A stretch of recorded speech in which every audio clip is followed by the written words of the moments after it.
I've thought of the future so much to the point it feels like I have outlived the present. So many it seems I have lived a certain number of lifetimes. When I was in middle school, I was like any kid my age. I didn't want to go to school, but also I had a drive in me to become someone of great renown, to be able to create and start a legacy for myself. And I knew educating myself is the only way to achieve that. So I decided to persevere, and here I am now, a solid proof of my perseverance. Jesme Pasukin, a grade 11 Humanities and Social Sciences student of Jose Maria College. When the COVID-19 affected the Philippines, our government was shoved back into a corner and was forced to take precautions to prevent the spread of the infection. Back then, I was more concerned about the restrictions of the lockdowns and quarantines. I didn't realize soon enough that the new normal learning modalities were more alarming than the rampant COVID-19 cases all over the world. Embracing the new normal learning setup has never been easy. I knew pursuing my studies as a modular or an online student would prove to be a challenging path, but being left behind didn't seem so enticing.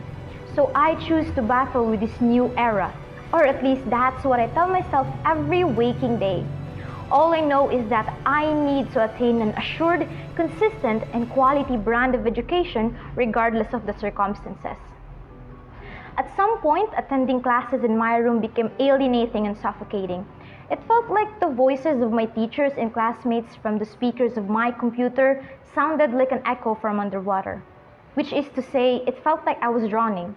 It felt like I didn't know how to swim.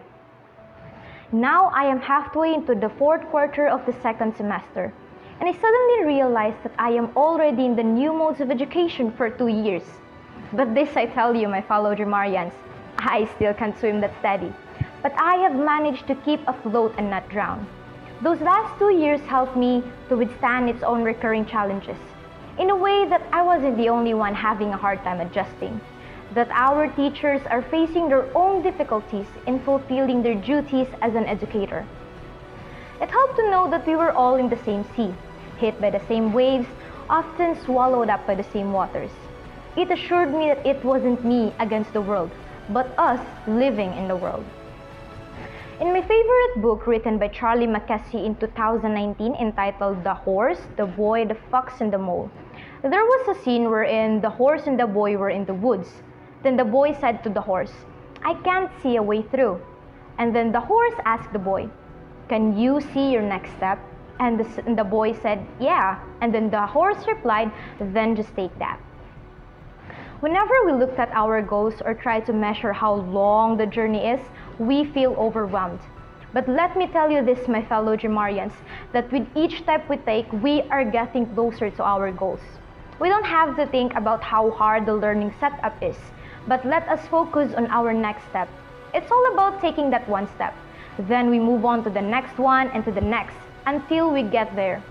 My fellow Dramarians, I evoke all of you to keep evolving.